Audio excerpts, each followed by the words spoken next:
Sorry, start please. Continue. Start please. सहज योग क्या है? सहज योग, सह माने आपके साथ और ज माने जन्मा हुआ। जो योग है माने जो ये आपका चित्त है, इसकी एकाकारिता, इस चारों तरफ फैली हुई परमात्मा की प्रेम शक्ति से घटित होना ही योग है। और ये हर एक इंसान का जन्म सिद्ध अधिकार है, उसे प्राप्त करना। जैसे कि सहज का दूसरा अर्थ है आसान, स्पॉन्टेनियस। इसके लिए हमारे अंदर पूरी व्यवस्था, कोई भी इंसान ऐसा नहीं है जिसके अंदर ये व्यवस्था नहीं। माने आपके त्रिकोणाकार अस्थि में, जिसे अंग्रेजी में सेक्रम कहते हैं, इसका मतलब है कि ग्रीक लोग जानते थे कि ये जो हड्डी है त्रिकोणाकार, ये सेक्रेड है, माने पवित्र है, इसलिए उसका नाम सेक्रम बहुत अनादिकाल से बोलते हैं। अब ये जो हड्डी है, इसमें इस त्रिकोणाकार अस्थि में 3.5 कुंडल डाल के जो शक्ति बसी है, उसे संस्कृत में कुंडलिनी कहते हैं। हमारे अंदर परमात्मा ने 3 और शक्तियां दी हैं।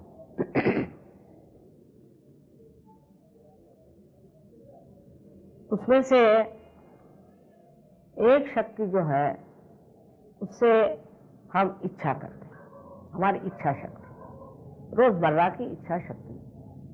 और दूसरी है जो हमें कार्यान्वित करती है।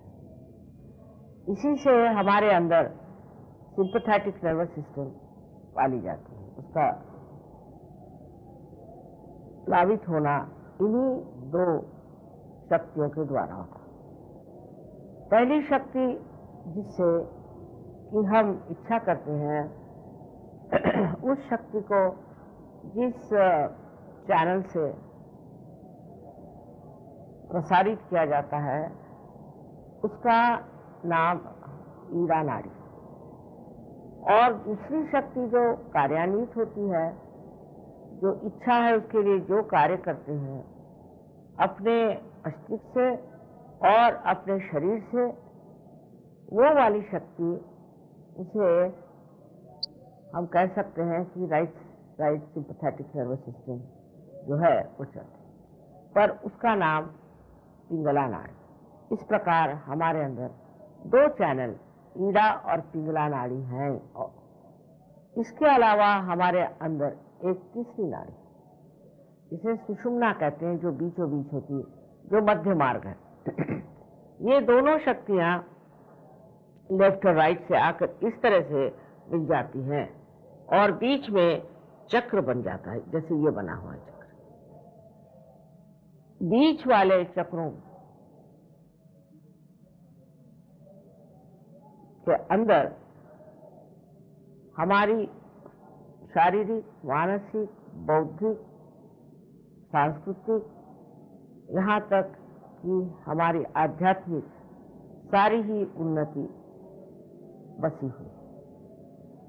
जब ये चक्र किसी तरह से खराब हो जाते हैं या इनकी शक्ति कम हो जाती है, नष्ट हो जाती है, तब हमें अनेक तरह के विकार हो जाते हैं, शारीरिक, मानसिक, बौद्धिक और आध्यात्मिक।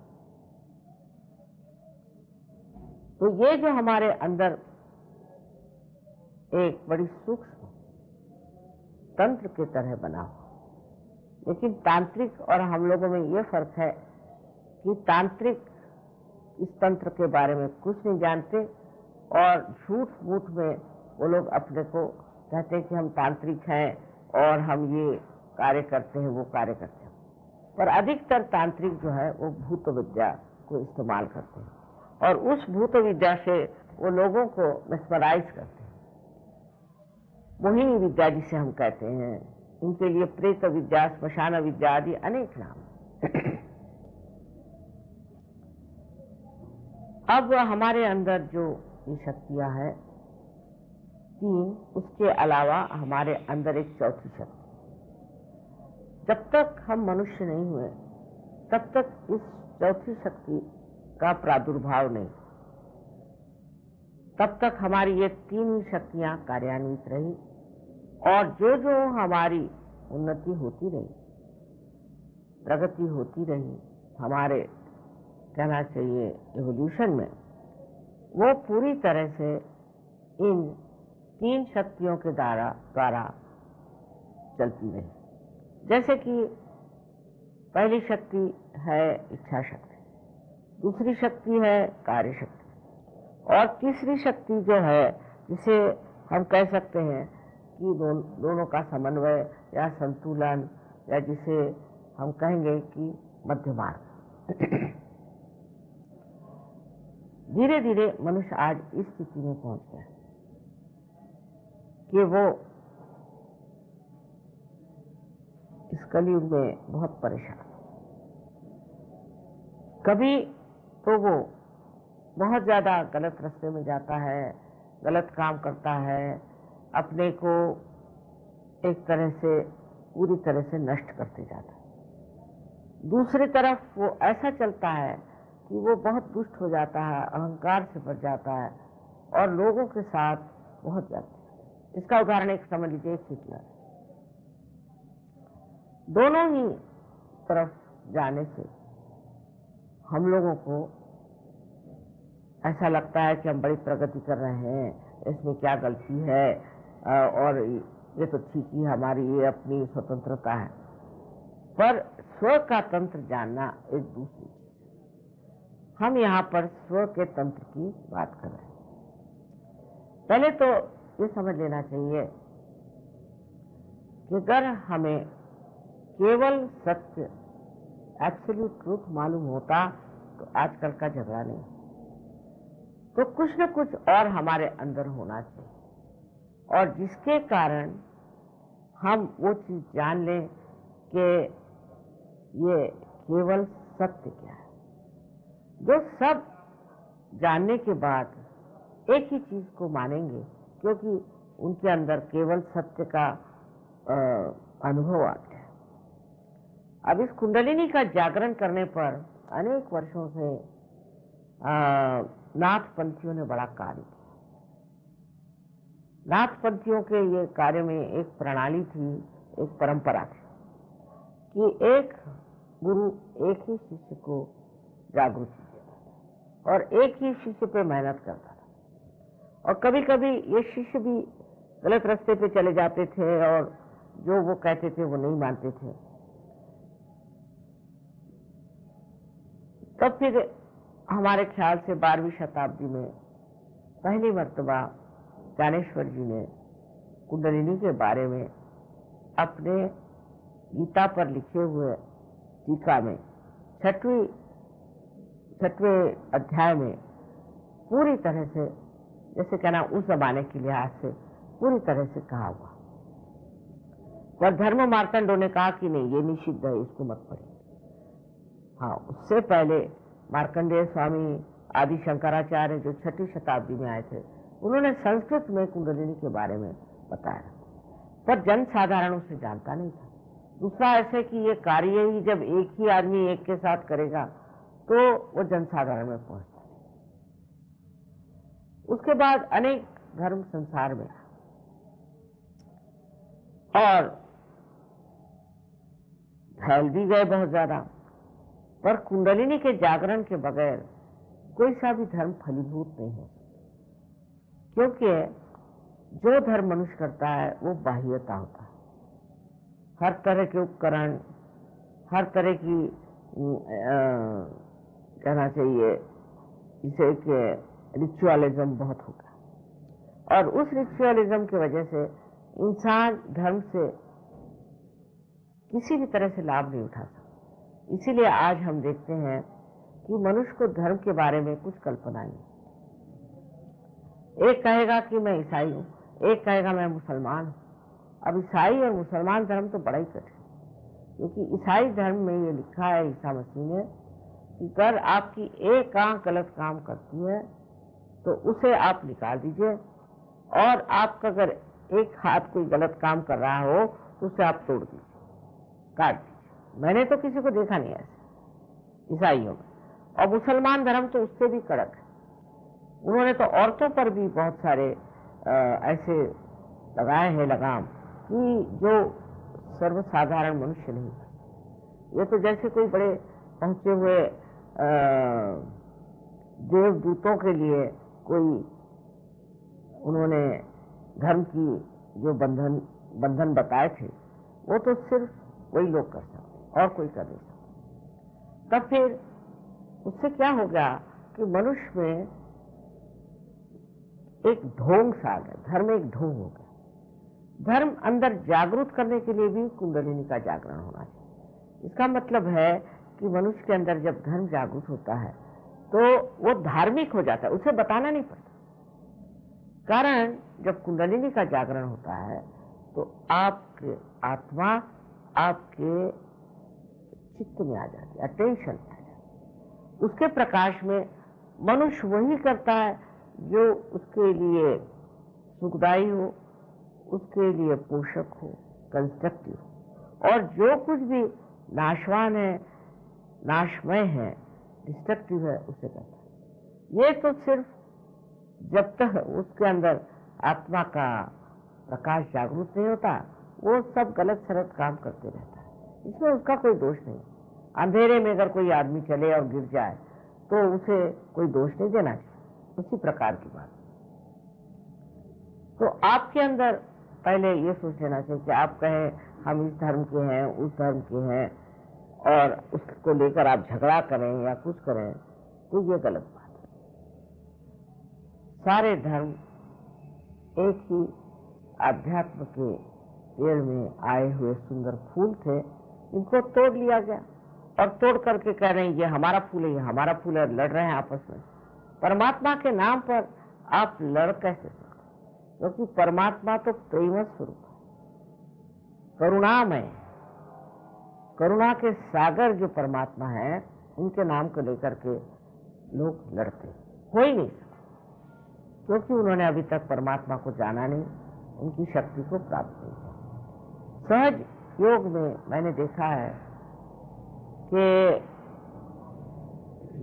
हजारों लोग एक साथ इस गति को प्राप्त कर सकते।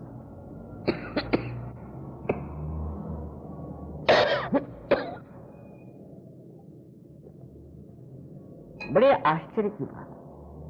पहले जब मैंने कार्य शुरू किया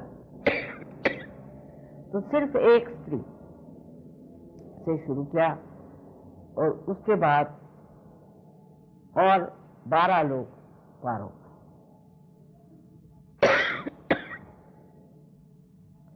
जब अनुभूति आ जाती है तब आप महसूस करते हैं कि चारों तरफ फैली हुई ये चैतन्य सृष्टि एक ठंडी ठंडी बहुत आह्लाददायी शक्ति है, जो आप अपने उंगलियों के ऊपर देख सकते हैं, उसको जान सकते हैं, महसूस कर सकते हैं, और आपके जो हथेली है उस पर भी आप महसूस कर सकते हैं। ऐसे ही जब कुंडलिनी 6 चक्रों को भेद करके और ब्रह्मरंध्र से बाहर आती है, तब उसका संबंध ये चारों तरफ फैली हुई प्रेम शक्ति से एकाकारिता प्राप्त कर। जब तक आपका कनेक्शन ही नहीं हुआ तब तक आप किस तरह से जान सकेंगे कि ये प्रभु की शक्ति, प्रेम की क्या चीज है। और आज ऐसा समय आ गया, ऐसी कोई विशेष बात है आज का कि इतने लोग परमात्मा को खोज रहे हैं, सत्य को खोज रहे हैं। ऐसा कभी भी नहीं हुआ था। और उस खोज में जब उन्हें अनुभूति आ जाती है और जब वो अपनी ओर नजर करते हैं तो उन्हें आश्चर्य होता है कि मैं कल इस कदर शराबी था, ये करता था, वो करता था, और ये सारा मेरा जो कुछ भी जीवन में एक बड़ा भारी कर्तव्य बना हुआ था, वो एकदम कैसे छूट गया। मैंने ऐसी कौन सी बात की कि छूट गया। धीरे धीरे इस शक्ति से, आत्मा की शक्ति से आप देखते हैं कि आप स्वयं ही बड़े शक्तिशाली हैं, और आप देखते हैं कि इस आत्मा की शक्ति से आप दूसरों को भी प्रकाश दे सकते हैं। हमने देखा है लोग बहुत से पहले स्टेज पर भी जाने के लिए डरते थे, अब तो बड़े बड़े वक्ता हो गए। जो लोग कभी कविता करना नहीं जानते वो कविता करने लग गए। बड़े बड़े गाने वाले लोग हैं, म्यूजिशियंस हैं, और बहुत सारे चित्रकार लोग हैं, वो कहां से कहां पहुंच गए। ये तो सिर्फ एक सृजन शक्ति की बात मैं कर रहा हूं, पर अनेक शक्तियां हमारे अंदर हैं जिन्हें हम नहीं जानते, और वो आत्मा के प्रकाश में जागरूक होकर के कार्यान्वित होती है। हम लोग अपने बारे में जानते ही नहीं। असल में हम कहते हैं ये मेरा हाथ है, ये मेरी नाक है, ये मेरा सर है, ये मेरी बुद्धि है, और ये मेरा विचार है। तो ये मेरा जो कह रहे हैं ये कौन है? ये अगर पूछा जाए कि मैं कौन हूं, उसका जवाब नहीं।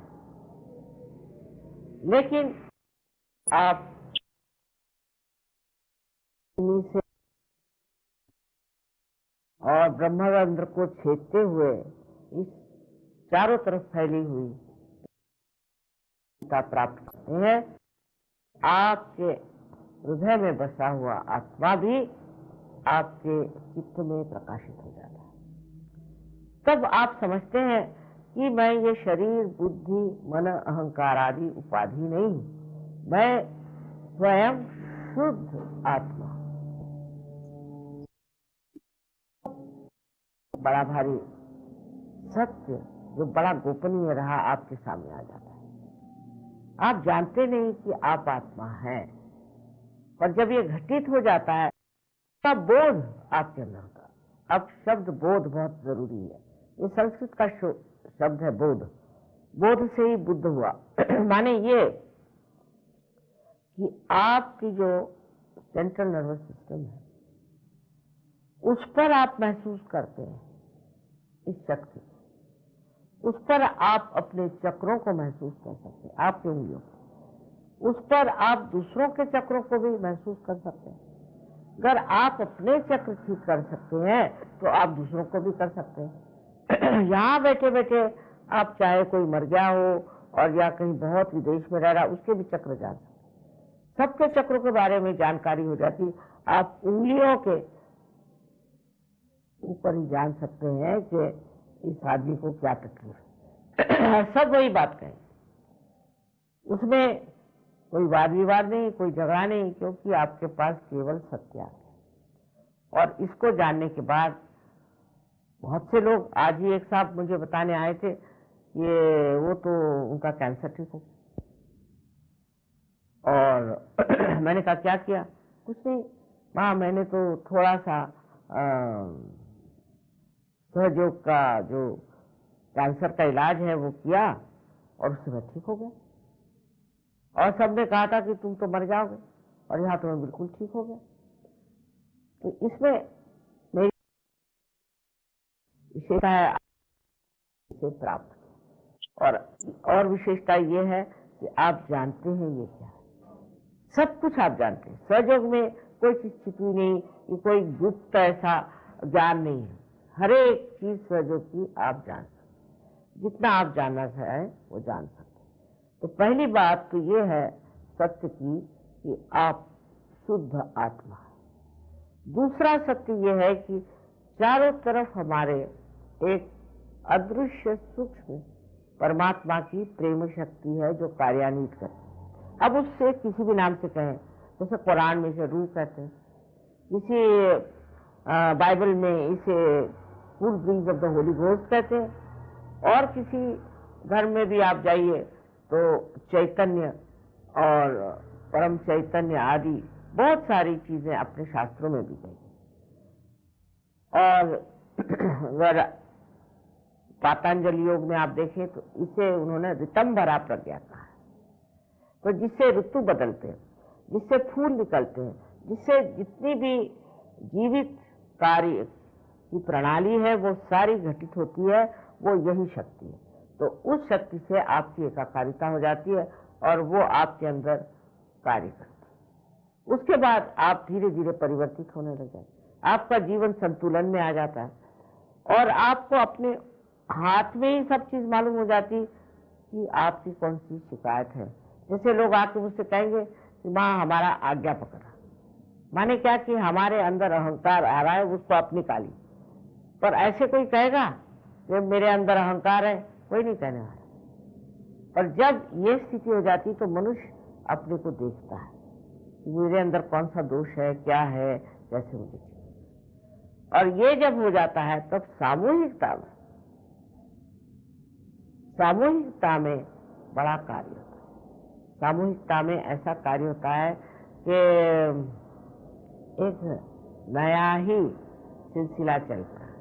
अब लोग हैं रशिया में, वो भी आत्म साक्षात्कारी है, इंग्लैंड में है वो भी है, जापान में है, हर जगह। और वो सब एक चीज जानते हैं अपने बारे में और दूसरों के बारे में कि इनको क्या शिकायत है और हमें क्या शिकायत और इसे कैसे करना चाहिए। सब एक ही भाषा बोलते हैं, वो है चक्रों की भाषा। और इस तरह से एक नया युग मुझे दिखाई दे रहा है, सामने आ रहा है। अब इसमें आप पैसा ऐसा नहीं दे सकते। समझने की बात है कि कोई सी भी जीवित कार्य के लिए हम लोग पैसा नहीं दे सकते। अगर कोई बीज है उसको अगर हम जमीन में डालते हैं तो उसके लिए कोई जमीन को हम पैसा नहीं देते। उसी प्रकार ये एक जीवित कार्य, और इस जीवित कार्य के लिए आपको कुछ पैसा देना नहीं है। और अगर कोई पैसा मांगता है तो पहले समझ लीजिए कि ये ठगबाजी। इसमें मैं ऐसा कहूंगी कि हम आज मनुष्य हुए उसके लिए हमने किसे पैसे दिए। तो अगर हम एक आध्यात्मिक स्वरूप से आ जाएं उसके लिए हमें किसे पैसे दें। हाँ, ये ठीक है कि आप कोई हॉल ले रहे हैं तो उसका पैसा दे दीजिए या किसी ऐसी चीज को पैसा दें, पर अगर आप चाहें इस कार्य के लिए कोई पैसा नहीं दे सकते। अगर मनुष्य इतना ही समझ ले कि इसका पैसे से कोई संबंध नहीं है और भगवान को मालूम ही नहीं पैसा चीज क्या होती है और बैंक क्या होती है, अगर ये बात समझ ले तो अधिकतर जो गलत किस्म के आजकल गुरु निकल आए हैं वो सब ठिकाने हो जाए। अब तो धर्मों में भी, धर्म भी जो है वो मनी ओरिएंटेड हो गया, या तो वो पावर ओरिएंटेड हो गया और या तो वो मनी ओरिएंटेड है। हर एक चीज में आप इतना पैसा रखिए तो हम भगवान के पास चिट्ठी लिख देंगे, वो आपका सब ठीक है। इस प्रकार बहुत ही निम्न स्तर की बातें हम परमात्मा के नाम पर कर रहे हैं। मुझे बड़ी खुशी कि इतने लोग आज इससे प्लावित हुए और उनको आराम मिल रहा है। तो सहयोग के बारे में अगर आपको समझना है तो सबसे पहले इसकी अनुभूति लेनी। अगर आपको अनुभूति नहीं आए और ऐसे ही समझाते रहे तो आप शायद सोचेंगे कि ये तो बड़ी चमत्कारपूर्ण बात कर रही है, पता नहीं सच है या नहीं है। तो पहले इसमें अनुभूति आनी चाहिए, ये बहुत जरूरी है। अनुभूति के बाद फिर जैसे एक अंकुरित बीज होता है वो धीरे धीरे पनपता है वृक्ष में, इसी प्रकार सहयोगी एक बड़े संत स्वरूप, बड़े ऊंचे दर्जे के लोग बन जाते हैं। और उनकी जो कार्य प्रणाली है वो इतनी शुद्ध और इतनी सुंदर है कि उनको देख करके और भी लोग सहयोग में आ जाते हैं। उनका जीवन इतना प्रेममय और आनंदमय होता है कि उससे भी लोग सोचते हैं कि ये तो ऐसा हमने देखा ही नहीं कहीं, न कोई नोच खसोट है, न कोई किसी तरह का लंफंद है। और सबसे बड़ी चीज है कि सहयोगियों का जो चरित्र है वो एक विशेष, विशेष चरित्र, बहुत ही नैतिकता से वो प्लावित हो जाते हैं। मैंने तो देखा फॉरेन के लोग जो कि ड्रग्स लेते थे, तो आज उनको जैसे रियलाइजेशन हुआ और कल ड्रग्स छोड़ दिए, और उनकी आंख जो चारों तरफ दौड़ती तो एकदम अबोध होकर के बहुत सुंदर इनोसेंस से भर गए। इस प्रकार मनुष्य अपने को अगर जान ले तो वो बहुत सुंदर, बहुत गौरवशाली और एक विशेष चीज परमात्मा ने बनाई है। इसलिए सबके लिए कहना यही है कि आप लोग पहले अनुभूति लें, मुझ पर भी विश्वास करने की जरूरत नहीं। हो सकता मैं भी आपको गलत रास्ते पे डाल सकती हूँ, इसलिए पहले आप अनुभूति लें और उसके बाद समझ लें। क्योंकि ये अंधविश्वास से भी बहुत हम लोगों का नुकसान हुआ है, तो मैं नहीं चाहती कि आप मेरे ऊपर ऐसा विश्वास करें कि बिल्कुल उसमें अंधता। अब इसमें जो अड़चन है वो आती हो इस तरह से कि अगर कोई आदमी महामूर्ख हो तो उसको तो हम कुछ नहीं कर सकते, बूढ़ों के लिए सहयोग नहीं। दूसरे कोई आदमी बड़ा उद्दाम और अपनी बात चलाता होगा, उस पर भी उसकी कुंडलिनी जागृति होती। तीसरे ऐसे लोग जो बहुत पापी हैं, दुष्ट हैं, उनकी भी कुंडलिनी नहीं जागृत होती। अब कोई कहे हिटलर को आप मां जागृति दो तो मैं नहीं दे। चौथे ऐसे भी लोग हैं कि जो गलत गुरुओं के यहाँ गए हैं, उन पर उसका असर आया है, उनको भी जागृति देने में थोड़ी कठिनाई हो जाती। चौथे लोग ऐसे होते हैं कि किसी चीज को चिपके हुए, कोई धर्म को चिपक गए, इसको चिपक गए, उसको चिपक गए। अगर आप वास्तविक स्वतंत्रता चाहते हैं तो पहले स्व के तंत्र को जागरूक करें। जब वो हो जाएगा उसके लिए आपको फिर कोई परेशानी ही नहीं है, आप सब चीज समझेंगे।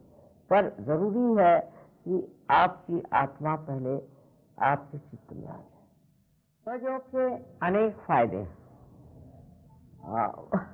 उसमें से कुछ हम बता सकते हैं आज, जिसमें क्योंकि इतने इसके फायदे हैं और हर बार मुझे कोई मिलता है तो वो बताता है कि मेरा ये फायदा होगा, दूसरा कहता है ये फायदा होगा।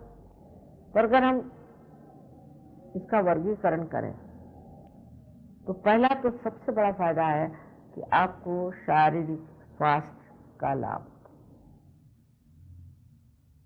क्योंकि जब आपके चक्र कमजोर हो जाते हैं, जो भी चक्र इस तरह हो जाता है वो हिस्सा शरीर का किसी न किसी बीमारी से ग्रसित हो जाता है। इसके बारे में विशेष रूप से तो समझाना इसमें कठिन है, लेकिन हमारे यहाँ दिल्ली यूनिवर्सिटी में 4 डॉक्टरों को एमडी की पदवी मिली, सर्जरी को। उन्होंने 4 विषयों पर कार्य किया था और ये चारों विषय ऐसे हैं कि ये बीमारियां हम लोग ठीक नहीं कर सकते। जैसे अस्थमा की बीमारी सहयोग से ठीक हो सकती है। अब इसके बारे में अगर बहुत विशद रूप से बताया जाए तो ऐसा है कि जब हम बहुत ज्यादा विचार करते हैं, अधिक विचार करते हैं, अपने भविष्य के बारे में सोचते हैं, फिर हम बहुत प्लानिंग करते हैं, तो ये जो हमारे राइट साइड की शक्ति जो है वो एक और विशेष रूप का कार्य करती है। एक तो ये अपना लिवर है और आपका पैंक्रियास और आपके स्प्लीन और इंटेस्टाइन्स, इन सबको एक चक्र जो है दूसरा स्वादिष्ठान वो शक्ति देता है। पर जब आप सोचते हैं तो अपने मस्तिष्क में जो ग्रे सेल्स हैं उसको भी शक्ति देता है। जब आप जरूरत से ज्यादा सोचते हैं और चिंतित होते हैं और आप कहना चाहिए फ्यूचरिस्टिक है। तो ये जो शक्ति हमारे अंदर इस चक्र में है उसी में लग जाती कि ग्रे सेल्स आपके बदलते रहे, तो आपका लीवर खराब जाता है, आपका पैंक्रियास खराब जाता है, स्प्लीन खराब जाता है और इंटेस्टाइन खराब जाता है। अब लीवर का ये कार्य कि आपके अंदर जो जहर है उसको गर्मी के द्वारा अपने शरीर से निकाल देता है। जैसे कि जो खून लिवर के पास जाता है उसे ये गर्मी जो लिवर ने खींच ली है उसमें देता है। बड़ा भारी कार्य। अब अगर लिवर कार्यान्वित नहीं हुआ, कमजोर हो गया, तो ये गर्मी ऊपर की तरफ चढ़ना शुरू हो जाती है। जब ऊपर की तरफ चढ़ना शुरू हो जाती तो हम ये मानते हैं कि हमारे अंदर एक चक्र है, वो राइट हार्ट, जो कि हमारे फेफड़ों को, हमारे लंग्स को संवारते। इस चक्र को जब ये गर्मी पहुंच जाती है तो उससे हमारे अंदर अस्थमा की बीमारी है। अब ये गर्मी जो है जब हमारे पैंक्रियाज में पहुंचती है तो हमें डायबिटीज की बीमारी होती है। डायबिटीज की बीमारी अधिकतर ऐसे लोगों में होती है जो फ्यूचरिस्टिक है, जो टेबल पे बैठ करके प्लानिंग कर। गरीबों को नहीं होती डायबिटीज, क्योंकि उनको भविष्य की कोई चिंता नहीं होती। आज खाना खाया, सो गए, कल उठे, काम पर गए। वो चाहे 4 से 5 चम्मच भी चीनी ले लें, कोई फर्क नहीं। ये जो बीमारी है, ये जो अपने बुद्धि से बहुत काम करते हैं और दूसरे जो फ्यूचरिस्टिक हैं उनको होती है। फिर आपके स्प्लीन में तो बहुत ही खतरनाक बीमारी होती है। ये स्प्लीन जो है, इसका कार्य ऐसा है कि ये आपका स्पीडोमीटर है। आप जो काम कर रहे हैं वो किसी लय के साथ, किसी रिदम के साथ कर रहे हैं, या यूं ही सवेरे उठे, भागे भागे गए, कुछ खाया वाया, फिर मोटर में बैठ गए और फिर रास्ते में न्यूज पढ़ी या कुछ पढ़ा तो और भी दिमाग खराब गया, फिर दफ्तर गए, वहां भी डांट सुनी, हो गया। तो ये जो स्पीडोमीटर है इसको समझ में नहीं आता ही, या जो आदमी है इसको क्या हो गया, वो तो बिल्कुल पगला जाती है। जब स्प्लीन पगला जाती है उस वक्त उसके अगर कोई शॉक बच जाए, कोई असर आ जाए, तो ब्लड कैंसर जैसी, ल्यूकेमिया जैसी बीमारी होती है। वो भी सहयोग में बहुतों की ठीक होगी। फिर आपके किडनी पर इसका असर आता है, तो किडनी भी इस गर्मी से जो है वो मुरझा जाती है। उसके मुरझा जाने से यूरिन बंद हो जाता है। यूरिन बंद हो जाने पर वो आपको डायलिसिस में डाल देते हैं। उसमें आप रहने से आप बैंकरप्ट हो जाते हैं और मरना तो है। फिर इससे आगे ये आपके इंटेस्टाइन्स पर काम करती है, जिससे आपका खाना होता और आपको बद्धकोष्ठ माने कॉन्स्टिपेशन हो जाता। और कभी कभी वो बहुत सीरियस का कॉन्स्टिपेशन, सिर्फ पेट की, और मैंने आपको लंग्स की भी बताए। पर अगर कोई बच्चा हो, जवान लड़का 18-19 साल का हो, शराब पीता हो, उसके ये जो गर्मी है हार्ट, और उसको मैसिव हार्ट अटैक आता है कि वो बच नहीं सकता, इन्फेटल होता है। इसलिए एज में अगर किसी को मैसिव हार्ट अटैक है तो बच नहीं सकता, एकदम खत्म हो जाता है। फिर इस गर्मी के बारे में बताना यह है कि अगर मनुष्य इसी तरह से चलता रहा तो उस पर भी, उसके हार्ट पे असर आ सकता है और कभी भी उम्र में कभी भी मैसिव हार्ट अटैक आ सकता है, उससे भी मृत्यु हो सकती है। तीसरे, उसको पैरालिसिस हो सकता है, उसका राइट साइड पैरालाइज हो जाएगा। माने जो नेचर है, जो प्रकृति है, वो भी हम लोगों को संतुलन सिखाती। तो हम बहुत ज्यादा राइट साइड करने लगे तो वो ऐसे कर देगी कि आपकी राइट साइड ही जकड़ जाए। राइट साइड जकड़ गई तो आप कुछ काम नहीं कर सकते। ये तो सिर्फ हमने एक चक्र के बारे में बताया, उससे कितनी बीमारियां हो सकती समझ सकते हैं। और अपने अंदर 7 चक्र हैं, कुंडलिनी 6 चक्रों को देखते।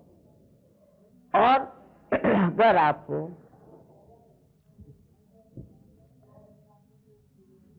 छह चक्र ठीक हो जाए तो आपको पूरी तरह से स्वास्थ्य मिल जाए, फिर आपको कोई परेशानी नहीं। इससे कैंसर की बीमारियां आदि अनेक ऐसी बीमारियां ठीक हुई हैं और हो सकती, पर सबसे पहले अनुभूति आना चाहिए। और ये जरूरी नहीं कि जितने भी बीमार आप इकट्ठे करें। तो मैंने देखा जैसे एक को ठीक करो 10 को उठा के ले आए, इसको भी ठीक करें। और जो लोग बीमार होते हैं अधिकतर मैंने देखा कि उनको ठीक करने पे उसमें से बहुत 5 या 10% लोग सहयोग में उतरते हैं, बाकी तो सिर्फ ठीक हो गए बस चले गए, फिर दूसरी बीमारी फिर आ गई, फिर तीसरी बीमारी फिर आ गई। तो सहयोग में जो स्थित होते हैं लोग समझदारी से, वो पूर्णतया स्वस्थ हो जाते। सबसे बड़ा फायदा ये। अब दूसरा जो फायदा है कि आपके मन में शांति प्रस्तापित हो।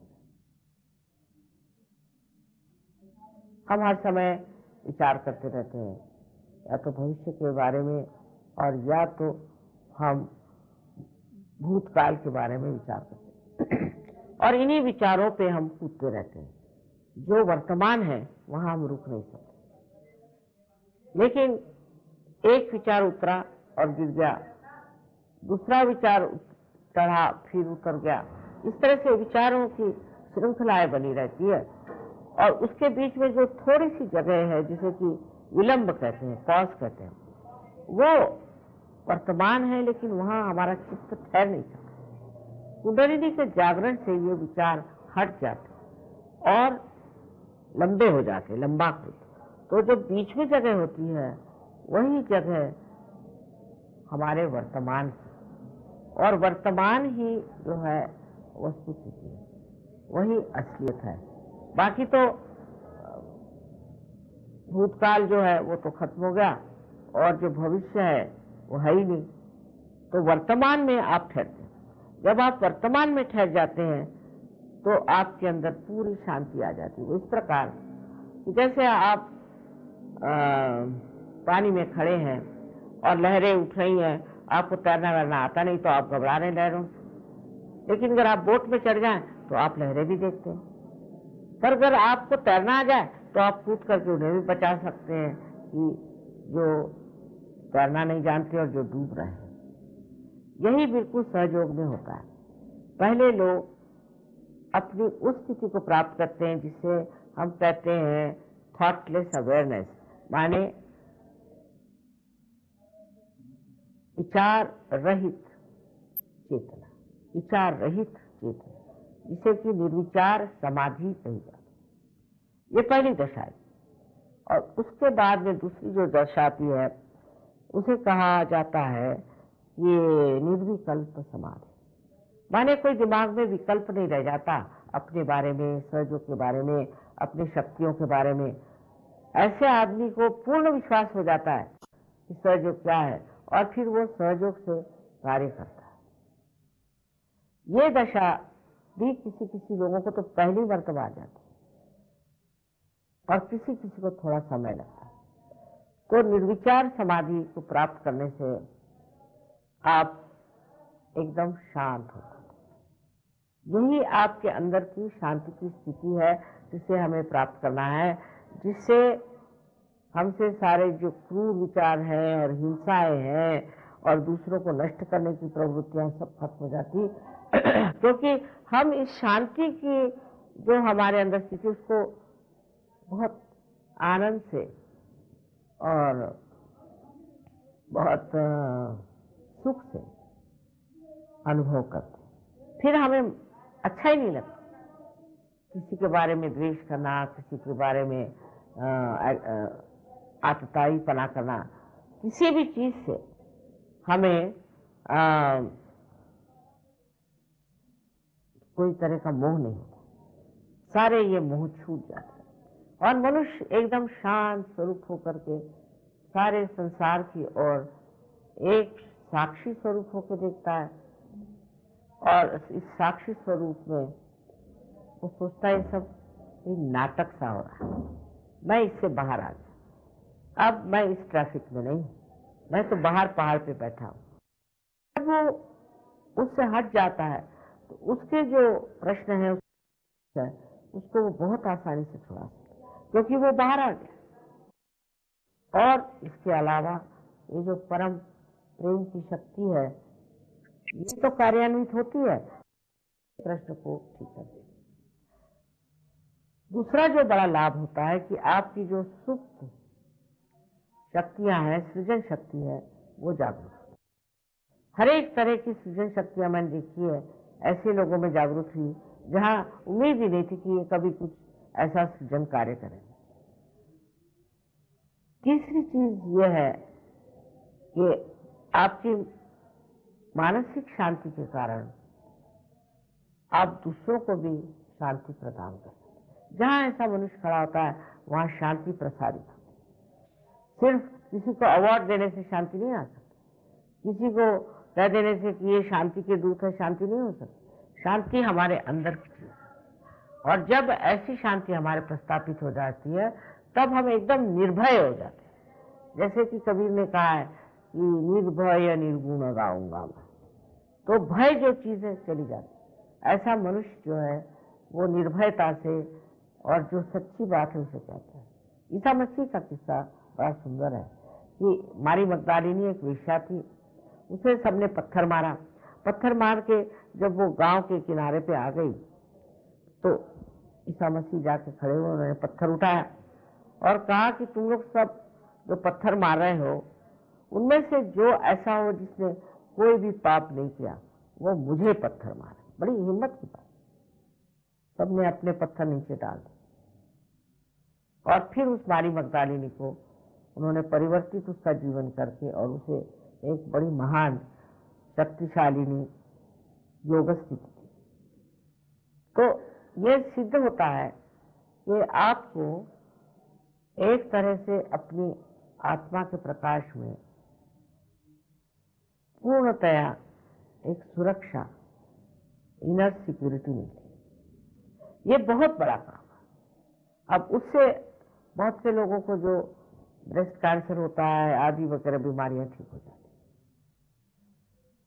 तीसरे, बहुत से लोग गाना नहीं गाते थे वो गाना गाने लगे, बहुत से लोग भाषण देने से डरते थे वो भाषण देने लगे। और चौथे ये है कि आप दूसरों की ओर अब ऐसा ध्यान देते हैं कि उनमें क्या अच्छाई है और अपनी ओर ध्यान देते हैं कि मुझ में क्या खराबी। क्योंकि आप अपने से हट गए हैं तो आप देखते हैं, फिर उसके बाद आप देखते हैं कि मेरे समाज में क्या खराबी, फिर आप देखते हैं कि मेरे देश में क्या खराबी। नहीं तो पहले अगर किसी से कहा जाए कि तुम्हारे समाज में खराबी तो मारने को दौड़ेंगे। अब वो सोचते हैं कि नहीं ये बड़ी खराबी है, इसे हमें हटाना। तो इस तरह से एक शुद्धता अपने जीवन के होते साथ ऐसा जो महान मानव होता है वो सारे अपने समाज और सारे अपने देश उसकी सफाई करता है। और वो ये नहीं सोचता है कि मैं क्यों करूं, ये सफाई मुझको क्या करनी है, मैं तो पा चुका, मैं बैठ रहा हूं आराम से, मैंने पा लिया और मैं अब उसमें रममान रहूंगा। ऐसे नहीं होता। ऐसे आदमी को इतनी अंदर से इच्छा होती क्योंकि उसके अंदर करुणा जागती है। मैंने पाया है तो औरों को क्यों न दिया जाए। और उसके लिए लोग इतनी मेहनत करते हैं। मैं तो हैरान हूं कि किस तरह से लोगों ने जो सहयोगी हो गए मेरी मदद की है, एक उसका वर्णन मैं नहीं कर सकता। दूसरी बात कि सहयोग से हमारी जो बुद्धि है, जिसको हम सोचते हैं कि हम बहुत इंटेलिजेंट हैं, तो ये इंटेलिजेंस जो है ये विजडम बन जाती है, बुद्धि सुबुद्धि हो जाती है और आपके पास डिवाइन डिस्क्रिप्शन आ जाता है। आप जानते हैं कौन ठीक है कौन नहीं, कहाँ तक बोलना चाहिए, कहाँ तक बताना चाहिए, क्या कहना चाहिए। और जो भी आप करते हैं उसका असर बहुत गहरा और बहुत फैला हुआ होता है, क्योंकि व्यक्तित्व ही बड़ा बढ़िया। व्यक्तित्व जैसे कि मैं कहती हूँ कि विश्व समष्टि अपने को पाता है, और इस समष्टि में वो विश्व का एक अंग हो जाता है। फिर वो समझता है कि ये पृथ्वी क्या है, ये पहाड़ क्या है, ये नदी क्या है, ये समुद्र क्या है, उसमें देख के उसके प्रति उसमें एक बहुत धर्म भावना आ जाती है। और फिर जो आपकी इकोलॉजिकल प्रॉब्लम्स हैं वो भी इससे बहुत ठीक हो सकते हैं, क्योंकि मनुष्य फिर ऐसी चीज़ों को इस्तेमाल करता है जो हाथ से बनाई हो, जिससे ये वातावरण स्वच्छ रहे। उनको कहने की जरूरत है। और मैंने देखा बहुत से बच्चे लोग लेके आए, ये पढ़ने में बिल्कुल गंवार हैं, पढ़ते नहीं हैं, ऐसा नहीं वैसा नहीं। वो लड़के फर्स्ट आ गए, इतना ही नहीं, उनको स्कॉलरशिप तक। तो इससे बुद्धि भी आपकी बहुत तीक्ष्ण हो जाती, और उसी साथ उसमें बहुत विजडम आ जाती। हमने देखे हैं बच्चे स्कूल में जाते हैं जब पर शुरुआत में, तो हमको ये नहीं खाने को अच्छा लगता, वो चाहिए, ऐसा करो वैसा करो। 1 साल वहां रहने के बाद इतने समझदार वो बच्चे हो जाते हैं, इतने समझदार कि माँ बाप हैरान होते कि ये बच्चों को हो क्या गया। हमको देखने का नहीं है, अच्छा टेलीविजन है, हमें नहीं देखने का, हमें कहीं जाने का नहीं, हम घर में रहेंगे, घर का ही खाना खाएंगे। अभी कुछ तो कहो, नहीं हमें कुछ नहीं चाहिए, अच्छा चलो बगीचे में जाके फूल देखें, या तो कहीं वस्तु संग्रहालय में चलो, या किसी जू में चलो। इस तरह के बच्चों की सारी मनोवृत्ति बदल जाती है, और बच्चे बहुत ही सलीके से सबकी इज्जत करने लगते।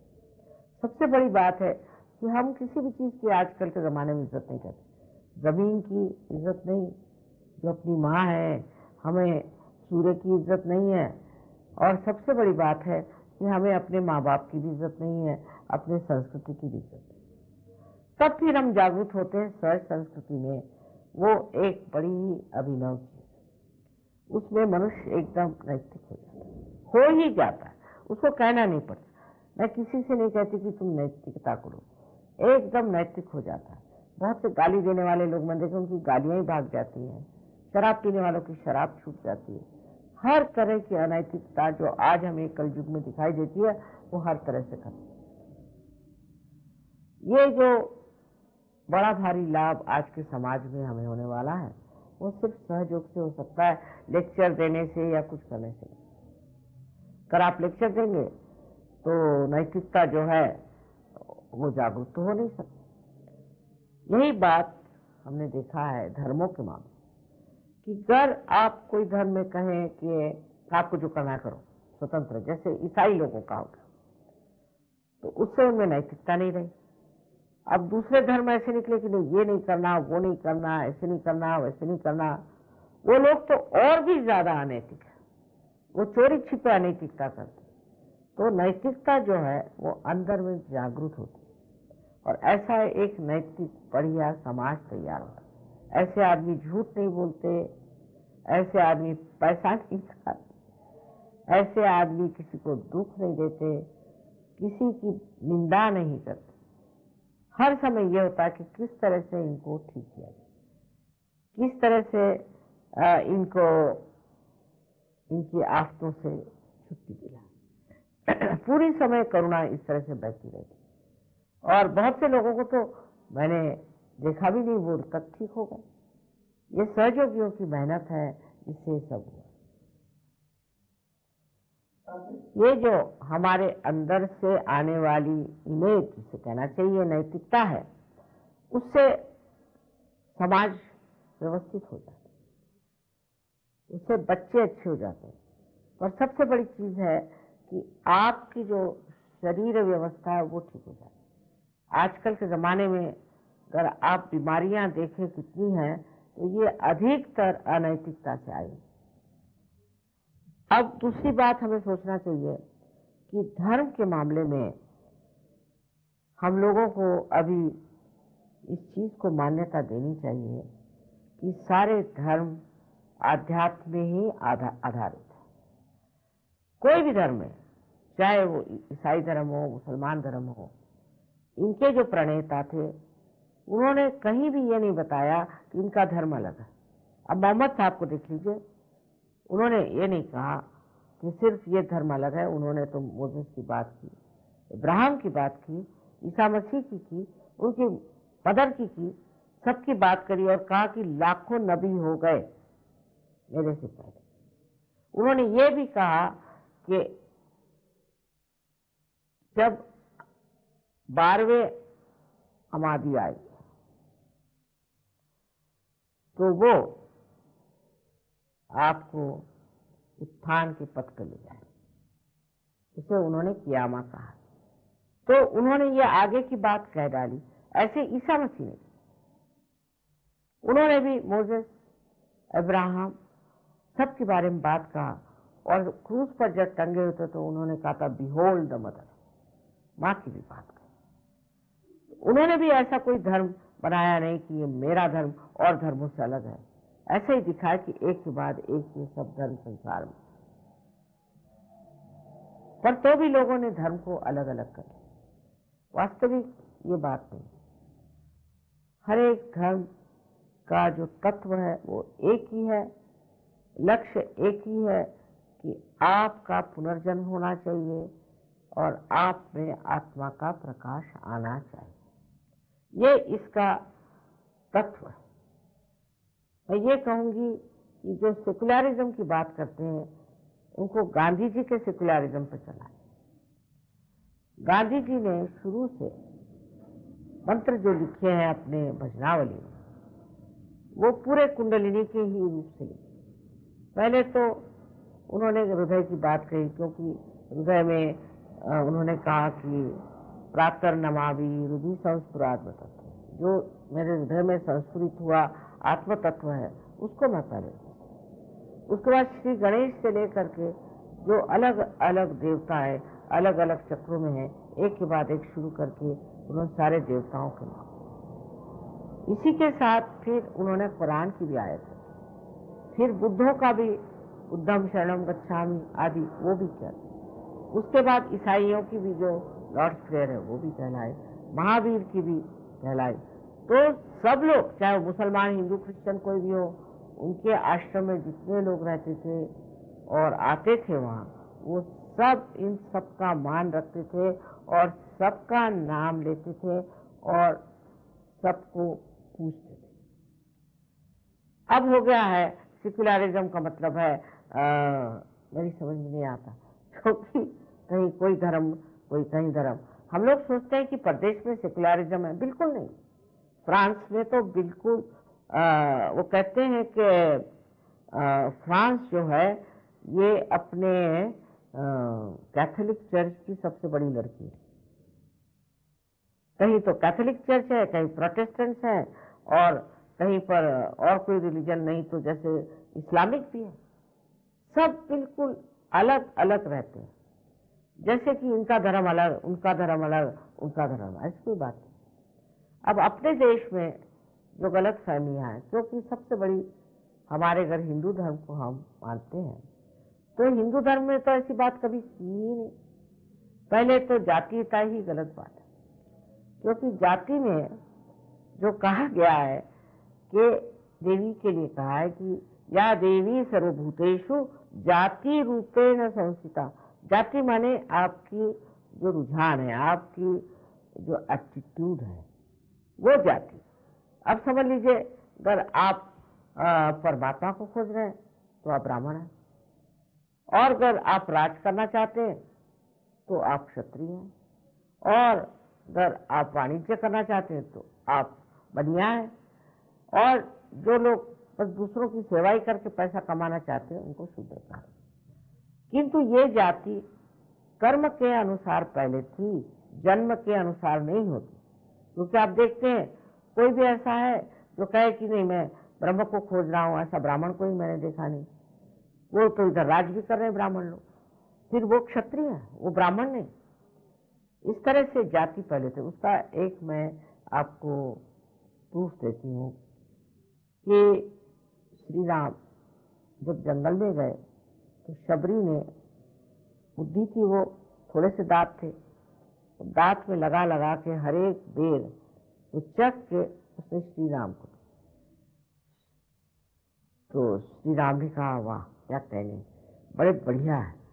उन्होंने बेर लिए और खाना शुरू किया, कहले ये तो अमृत फल, बड़ा सुंदर। तो उनकी पत्नी ने कहा कि मुझे भी तो कुछ इस फल में से मिलना चाहिए, मैं आपकी अर्धांगी हूँ। पर लक्ष्मण जी को बहुत गुस्सा चढ़ रहा था कि ये बुढ़िया उसके दांत को लगा करके झूठे अपने बेर खिला रही, और भीलनी थी माने शूद्र। तब फिर जब उनकी पत्नी ने कहा सीता जी ने कि भाई क्या बेर है ये, तो लक्ष्मण जी ने कहा कि भाई मुझे भी कुछ दे दो। कहले क्यों दें, आप तो बिगड़ रहे थे। कहले थोड़े से मुझे भी दे। उन्होंने खा के फिर कहा कि भाई ये तो अमृत तुल्य है। ये एक उदाहरण है श्री रामचंद्र जी का। इससे ही सिद्ध होता है कि वो शूद्र आदि चीज को मानते नहीं। फिर देखिए कि रामायण लिखा वाल्मीकि ने, जो एक मछुआरा था और फिर डाकू होता, फिर आप तो जानते हैं उनका किस्सा कि वो किस तरह से साधु हो, उनसे उन्होंने रामायण लिखाया, उनको और कोई नहीं मिला।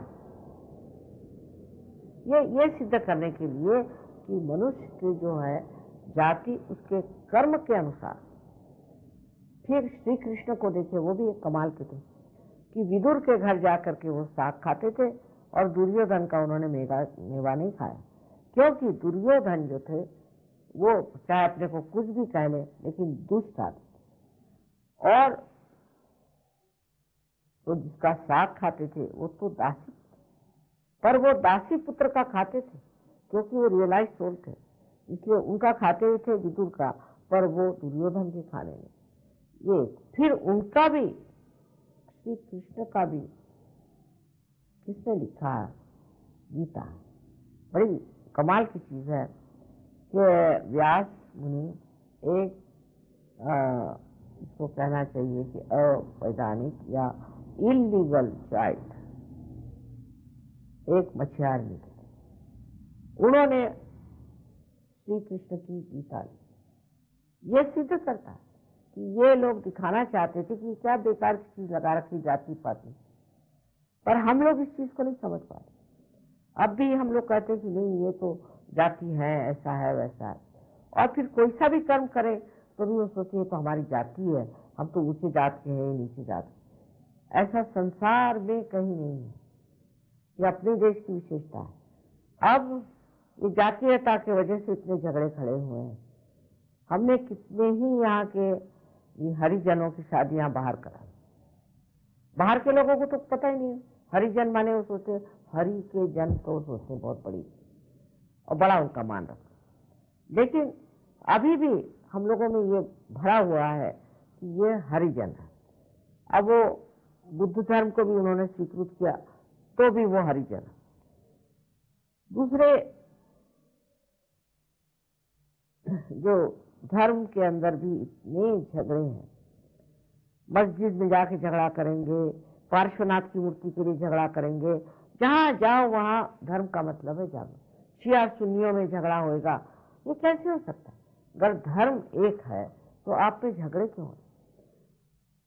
अब इसके लिए हमें सोचना चाहिए कि कुछ तो कुछ इसमें बड़ा दोष है कि ये इस तरह से हम धर्म के नाम पर, परमात्मा के नाम पर झगड़ा कर रहे हैं।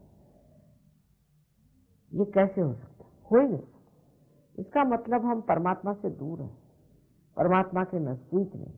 अगर मनुष्य इस चीज को समझ ले कि परमात्मा का कार्य तो प्रेम देना और सबको एकत्रित करना है, समष्टि में लाना है, तो ये सब झगड़े खत्म।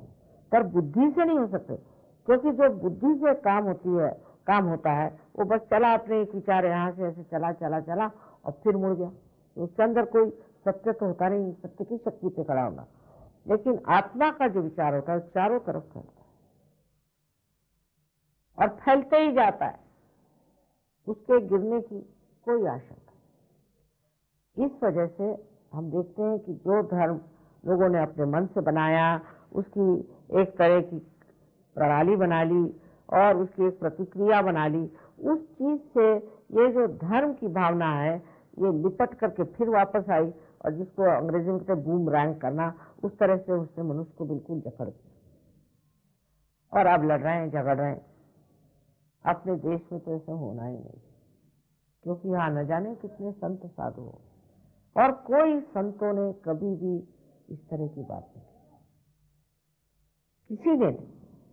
उसमें ब्राह्मण भी थे, उसमें शूद्र भी थे, और उसमें अनेक जाति के लोग थे, लेकिन एक संत दूसरे संत को जिस प्रेम से आदर से देखता है, वो तभी हो सकता है कि आप असल में संत हैं। जब ये आदर आपको सबके प्रति हो जाएगा तो आपका प्रश्न छूट जाएगा।